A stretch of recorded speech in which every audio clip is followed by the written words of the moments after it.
আসসালামু আলাইকুম। আশা করি সবাই ভালো আছেন, আমিও ভালো আছি। তো আজকে আবারও হাজির হয়েছি আপনাদের সামনে একটি বিষয় নিয়ে আলোচনা করার জন্য। সেটা হচ্ছে প্রাইমারি প্রধান শিক্ষক নিয়োগ পরীক্ষার্থীদের জন্য বড় সুখবর। উৎসাহমূলক, সান্ত্বনামূলক, আত্মবিশ্বাসমূলক। প্রাইমারিতে প্রধান শিক্ষক নিয়োগে কয়েক লক্ষাধিক আবেদনকারী হলেও এর 50%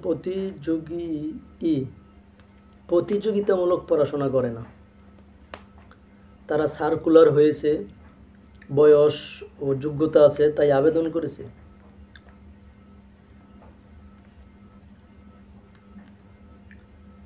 তার মধ্যে দেখা যায় যে অনেকে আবার আছে 8 ঘন্টা 12 ঘন্টা চাকরি করেন, অনেকে ব্যবসা করেন, কাজকর্মে ব্যস্ত, সংসারে ব্যস্ত।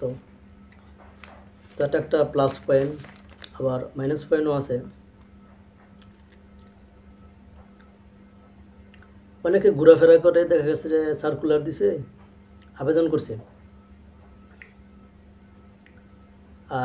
আবেদন করে বলে যায় পড়ার কথা, আবার বসে থাকে কবে পরীক্ষা, 3-4 মাস পরে হয়, 6 মাস পরে মনে হয় পরীক্ষা হবে।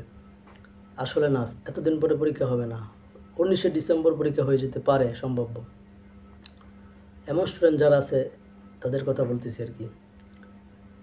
তো আবেদন করে মাঝখানে কোনো পড়াশোনা করে না, বা একটু পরে ভুল লাগে আর পড়ে না। তো এমন কিন্তু করা যাবে না, এমন করলে হবে না। তো দেখা গেছে পরীক্ষা আসে, পরীক্ষা দেয়। তাই বলতেছি যে তাই আপনার জন্য সুযোগ, এখনই পড়াশোনা করেন।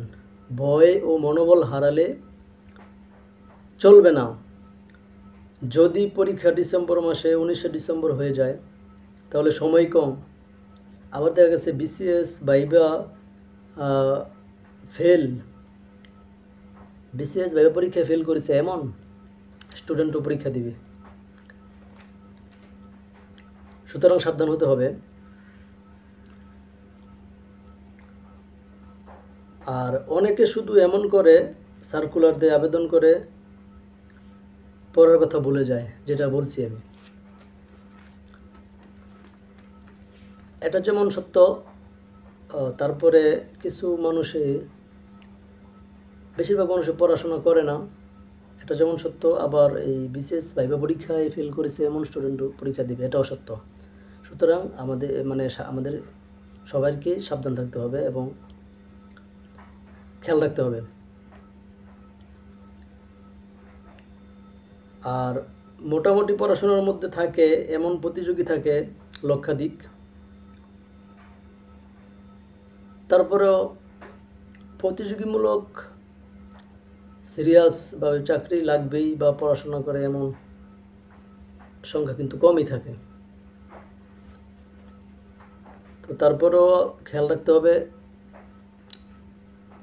যেহেতু আবার বিশেষ পরীক্ষায় ফেল এমন স্টুডেন্টরাও পরীক্ষা দিবে, তার জন্য একটু পড়াশোনা কিন্তু করা লাগবে।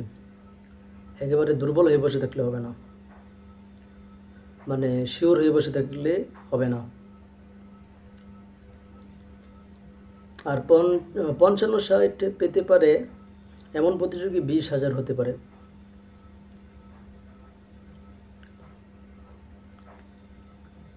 তো 20,000 যদি এমন হয়, তো পদসংখ্যা তো 1200, মাত্র 1200। তো যদি আপনি আত্মবিশ্বাস, কনফিডেন্সের সাথে জিনিয়াস হয়ে থাকেন, আশা করা যায় আপনি 65-70 যদি পান তাহলে কিন্তু আপনার চাকরিটা কনফার্ম হবে ইনশাআল্লাহ। তো একটু সহজ করে দিলাম। গত একটি পর্বে যেহেতু বলছিলাম খুব কঠিন করে বলার উদ্দেশ্য ছিল যে ভালো করে পড়াশোনা করা, ঠিক আছে? এই জন্যই কঠিন করে বলছিলাম যে বিশেষ ভাইবা পরীক্ষা উত্তীর্ণ শিক্ষার্থীরাও আছে, ভালো করে পড়াশোনা করেন। আবার আজকে সহজ করে দিলাম যে বেশিরভাগ স্টুডেন্টরাই পড়াশোনা করে না। আপনি যদি করেন তাহলে আপনার চাকরিটা কিন্তু নিশ্চিত হবে। এটা মাথায় রাখেন আর পড়াশোনা করেন, ঠিক আছে? দেখা হবে অন্য কোনো ভিডিওতে।